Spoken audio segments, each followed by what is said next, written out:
Everybody, welcome back to another episode of FSi DFS Fantasy Baseball Picks. I'm your host, Mike Ruler 31, and welcome to Cole Reagan's Day. Yes, thank you, Baseball Universe, for giving us the Braves on a core slate with a reasonably priced pitcher that everybody's going to be playing tonight. That's in a great matchup and should score really well, and we'll get to that in a bit. So, 12-game slate here did really well yesterday. I know a lot of people were hesitant, like, should we play Braves in cash? Are so expensive, and I matched them up with the Pittsburgh and the Baltimore pitchers, and I found some cheap value bats that fit into the stack, and it worked out really nicely. And my Baltimore-Seattle stack worked out nicely also yesterday. Yeah, we had a couple of crooked numbers up there. Astros put up 13. Twins, who I said was another cheap value, put up 10. So it was a decent profitable night. So looking to go back-to-back on that one. So let's break down the slate. Speaking of Baltimore, they have the White Sox again at home. A little bit of rain risk again here, but it was about the same as yesterday, and it really didn't come into play. Jesse Schulten, Dean Kramer. Schulten's not interested in. He's on my fade list. A young pitcher in this Baltimore offense. They put up 9 yesterday. They're just really dialed in there. Play really good team baseball. See the ball well. Hit the ball well, even in what's turned into a pitcher's park. So they know how to play there and how to get results. So definitely not on Schultens. And Kramer on the other side. I think he's definitely going to be in play here. There's a nice little range in the cheap range here where you can pick several guys, and I put him down as third in the cheap range just because his price tag is 7.7. The other guys are 6K. I think they're a little bit more value, but I think this is a great matchup for him here. Can be a little reverse splitsy, so Roberts and Jimenez might be a little bit of a concern, but overall, I don't really see much in this White Sox. Gunnar Henderson. Grayson Rodriguez had a great game last night, a bunch of strikeouts. Now Kramer is not G-Rod, but still, I think he's going to have a decent game. So, bat-wise, White Sox, I'm not interested. Maybe 150 max, and Baltimore, I think, is going to be my second favorite stack on the slate here. Actually, I think I'm going to change this up a little bit because I'm going to put Seattle, move them up a little bit. Okay, so we're looking at okay. So there we go. Next game, we have the Washington Nationals, the Toronto Blue Jays, Mackenzie Gore and Berrios. I still don't want Gore here. The right-handed heavy. I know Bichette's questionable whether he'll be back in the lineup with his leg injury. So, but it still doesn't matter. Even like some of these cheap young guys that they've called up, like Schneider and Clement. They're still righties and still have some power here. So not interested in Gore. He's going on my fade list. Berrios pitches better at home. I know Washington can put up runs and have some decent outings here and there. They scored 3 yesterday.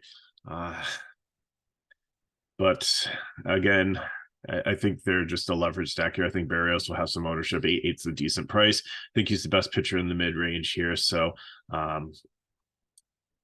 I think you can go with him there if you're looking for somebody to come down off of the top 5 guys that are 9,500 or more. Washington bats, again, leverage. Toronto, I think just a GPP here. They have a 4.75 total against a lefty, and Springer is doing a little bit better, and Merrifield's been having a really solid season here. I think it's the second season after coming from Kansas City, but he was like a all-star in Kansas City. Guerrero starting to feel it. Jansen and Kirk have some power at the catcher position. One or both will play. So definitely some upside for Toronto there, but more GPP. Houston and Boston. In Boston, wind blowing in 5 miles per hour, but still is a hitter's park, so it neutralizes things a little bit, but not a ton. Rain again here potentially, but not heavy until like 10-11 o'clock, and that's still like only 50-60% chance. So I think they'll be able to make it through. I think starting pitcher will be safe here, but I don't know if the starting pitchers are safe anyways in the matchup. JP France has been a disaster recently, and Boston is left-handed heavy, and even the righties have been on fire in Duvall. And So I don't think I want to play them. And Bello on the other side, I think you can play him in the mid range, but Houston is a very good offense. Like I said, they put up 13 runs yesterday, and it was mostly against the bullpen. They scored 6 runs in the sixth inning, and then 2 in the seventh and 2 in the eighth. So Bello might not be a bad start in a GPP here if he can go out there and do his thing, and the wind blowing in aids him a little bit here, because that bullpen's probably a little bit taxed, like giving up all those runs. So again, they might have to keep Bello out there a little bit longer. But then again, on the flip side of that, that might mean he gets lit up, because they don't want to waste more of the bullpen. So they just let the starter go out there and get take his licks. Let's see how that one plays out. So with that being said, I really like Boston as probably my fourth favorite stack here, just with how bad France has been here. And keep in mind, he's not in the FanDuel player pool, but you'll probably get the alert that he's added today, and you'll probably say to yourself, who is C9 Rafaela? He is a really great prospect in the Red Sox organization. The guy had like 20 some home runs, I think like 36 stolen bases. Reading up on this morning, they say he's a 5-tool player. He's going to be a future star. This is probably just going to get his taste, and then see how he does in spring training next year. But he could be one that we're going to be talking about, kind of like some of the Cincinnati guys. I think they like him that much, and he has shown that much talent in AAA. Hopefully it translates, but he's a 2K guy on DK and outfielder. I know it's righty on righty, but I don't really care if he can work a walk here and get on base and steal. The points will add up, and at 2K doesn't really need to do much. So I really like the Red Sox is more of like a cheap stack, especially the bottom of the lineup. They match up really well with what I'm trying to do to get my Braves stack in, to get some decent pitching with that. So keep that in mind. And again, Houston, we don't know how this is going to go. I don't think they score as many runs as last night, but then again, the bullpen's taxed. How long will Bello stay out there? We'll have to see. So I think they're very intriguing in GPPs. Next up, Texas Rangers and New York Mets. Heaney and Quintana. Heaney had a great stretch, and then he's been struggling recently.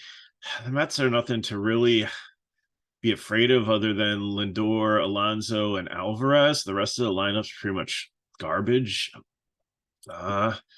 recently, and like Lacrosse Joe might like hit up in the second spot. You're probably not going to see people like DJ Stewart and Vogelbach in it, but maybe they'll come in and pinch hit later on if once Heaney's out, if a righty comes in from the bullpen. So I don't know. I'm just really not feeling him too much. I left him in the player pool at the bottom of the medium. If you're mass multi entering, I think you can 5% or less, definitely. Quintana on the other side, the Rangers have been slipping recently. Seattle's passed them for the Western lead. Houston's right there also.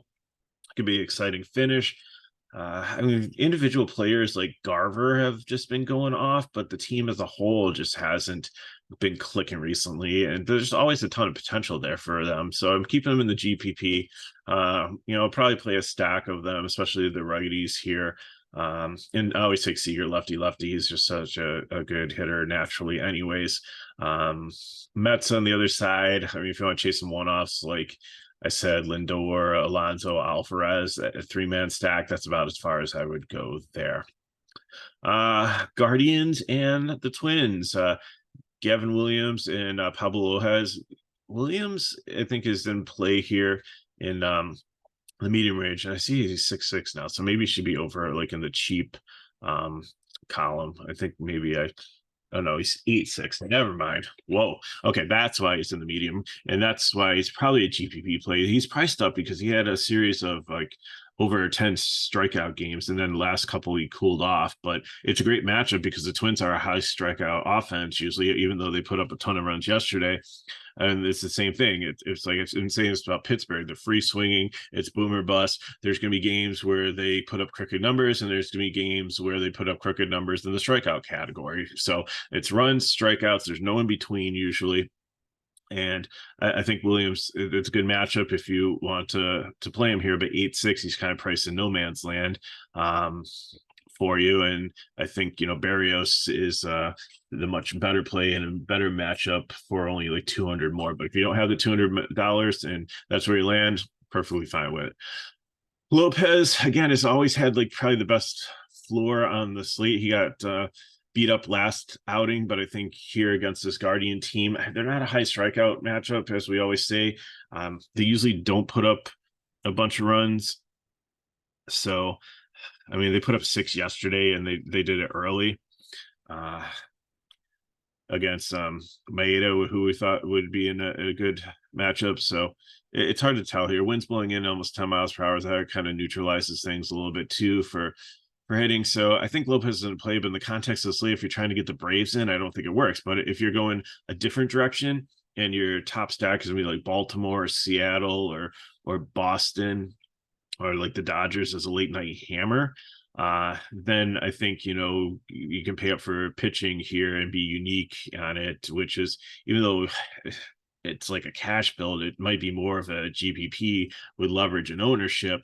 So, that might be good in like a 20 max or something, just to try to get off the Braves, find pretend they're not on the slate, pretend Coors is going to rain out, and build, with the second best team, and take Lopez. Reagan's probably going to be everybody's SP2, so take him or not. And then, you might have something really unique to take down a tournament, but it also has the floor for a cash game. So just a way to go. San Diego and St. Louis, Seth Lugo and Zach Thomas, or Thompson. Lugo, he was a reliever for the Mets. Now he's been a starter this year. He's been doing quite well, dealing with some injury stuff. The Cardinals, it looks like Arenado will be back in the. And again, they're boom and bust too. There's times where they can all put it together, and there's times where they are just sleepwalking through the rest of the season, trying to figure out what went wrong and what they're going to do for next year. Who's staying, who's going, what they can do different to be more successful. So I think they're always in play here. And actually, if you take out Goldsmith and Arenado, which I've been talking about over the last couple of slates, where we see that it seems like they don't play the whole game.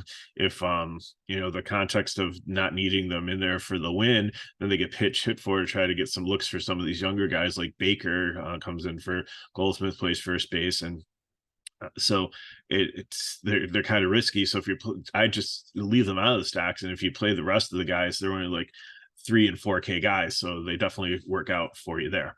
San Diego on their side kind of let us down, but they're yesterday only scored 4 runs. I thought they had more potential against Wainwright, but they're against the lefty today. There's a lot of upside here, so favorite GPP stack and Cardinals. If you want to cheap stack them with then in a GPP, that's fine. Brewers and Cubs here.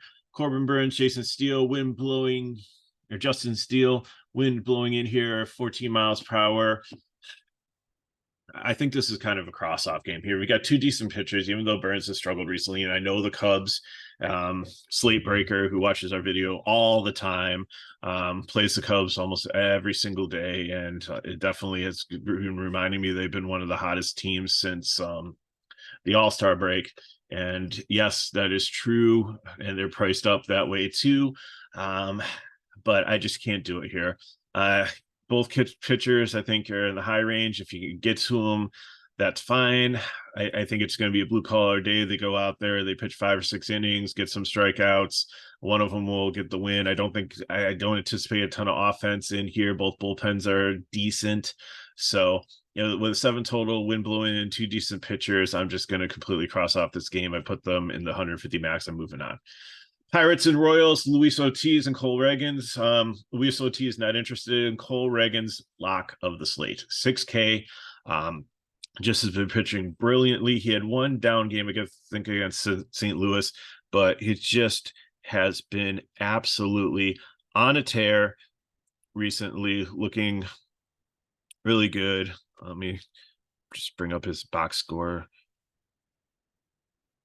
quick here. On DK, against Oakland, 38 DK points. Against Chicago, actually at Chicago in Wrigley, 23 DK points. St. Louis had a little bit of a dud there. At Boston, 32 DK points. At the Mets, 28 DK points. Strikeouts, 11, 9, 5 in the dud, 11, 8, I mean, this guy was a top prospect for the Rangers, and they kind of gave up on him. And he has found a home in Kansas City, and I think either somebody to use with a young team to go forward, or someone to use as a trade bait to try to bring in some more pieces to try to continue their rebuilding process. So Pittsburgh, I think you can still. I think they should probably be more of a leverage stack over here than a cheap stack. So for bats, Kansas City, I definitely like them against Ortiz. They're a little bit pricey with like Witt, but the rest of the ones are 3 or 4K, so they work out definitely. And maybe if you don't want to use the Red Sox, if you want to use them as your cheap fill and stack with the Braves, I'm fine with that. Now we're at Coors Field. Weather looks decent here, 6 miles per hour, wind blowing out. We have Charlie Morton and Peter Lambert. Lambert's obviously a no. Morton was doing horrible, showing his age. I think he got hurt, came back, and he's been formidable recently. And I know we never play a pitcher in Coors Field, but this might be the time to do it in a GPP if you want to. He's only 8.5. He's reasonable, and obviously he would correlate well with you. I wouldn't do in cash, but if you're trying to swing for the fences with some of the Braves and want to pay down a little bit at pitcher, then Morton, a higher priced Braves stack, and some punt the rest of your lineup, like find all the 2K or fill-in players that you can, and it might pay off. You might have a really good game against the Rockies here. Bat wise, obviously we're going to try to get as many Braves into our lineups as we possibly can.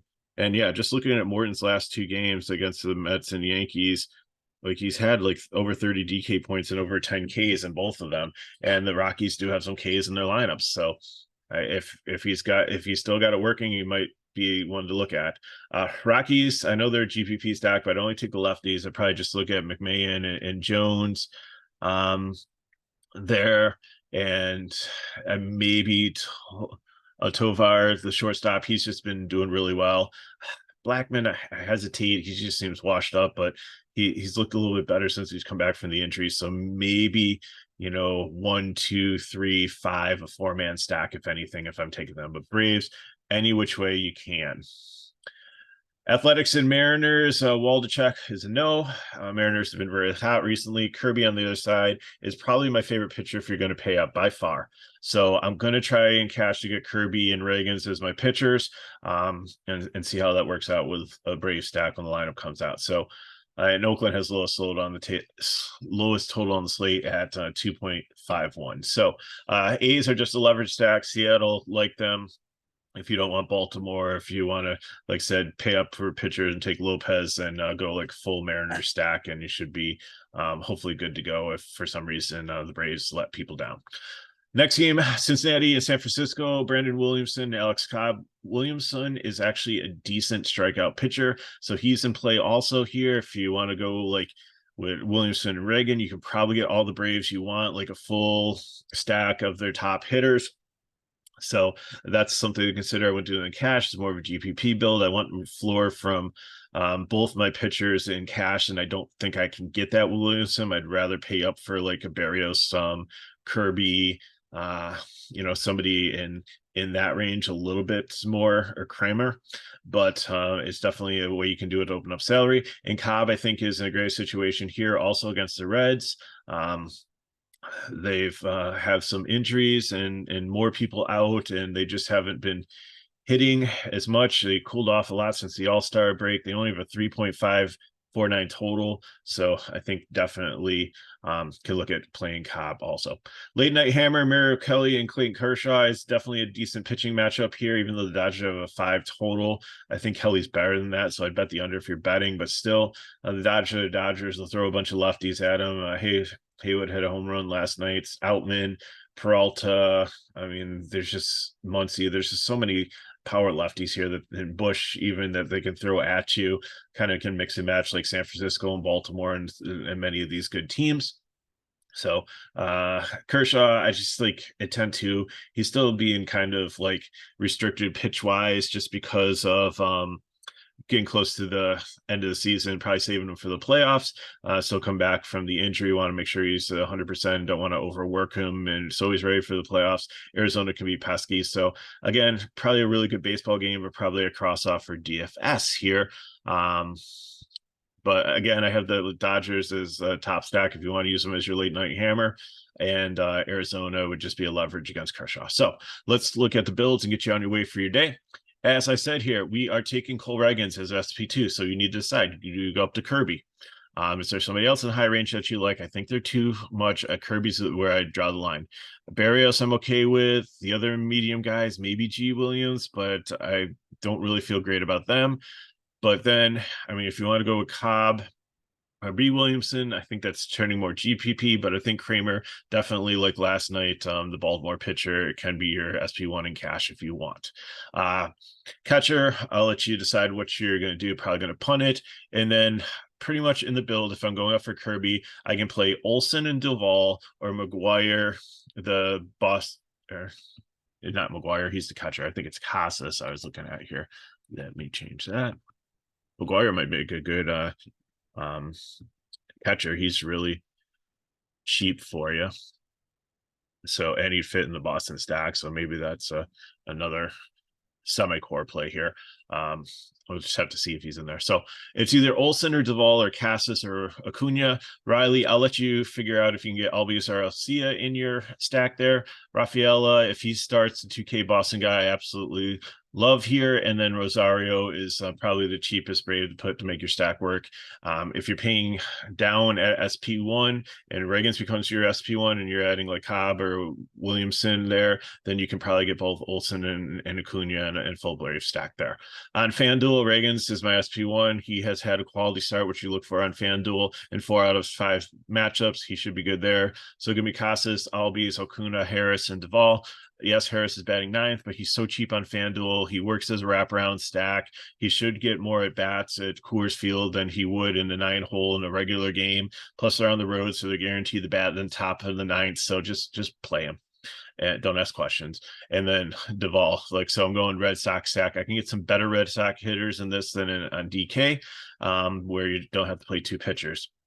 So GPP, give me Kramer, give me Rushman, and I'm going Minnesota, and then take Gunnar Henderson and Lewis, or Gunnar Henderson and Correa, whichever combination you want. Santander, and it's going to be Baltimore, and it's going to be Minnesota for the stack, and then Williamson or Cobb's probably going to be my SP2 there. And then finally in GPP, Kramer, Cobb, one of the Williams, so G. Williams and B. Williamson, either one of those for your SP1. I would build your stack out of Baltimore and Seattle, and then go from there and pick whichever pitcher fits in. So I got for you. If you have any questions, put them in the chat below. You can hit me up at MegaRoad31 on Twitter. And if you want more information on FSi DFS, go to the description of the video. You can get into our sign up for our subscription, get into our website, and see all that we have to offer there. And if these videos help you, like them, subscribe to our channel, and share with your friends. It's turned into free video week. As you notice, there's no ads on this video, just simply because we're doing some reorganization at FSi and changing some accounts over. So we can't monetize videos for a couple weeks, so enjoy them. They have no commercials. And this is kind of a thank you to you for putting up for all the commercials. We'll continue to make the videos, even though there's no monetary value in them for us, because I love helping you and enjoy doing these and stuff. And I really enjoy your viewership and watching and the interaction with you. You've really made the season something special. So I thank you for that. So hope everybody has a good Tuesday. Good luck in your contest, and I'll see you next time.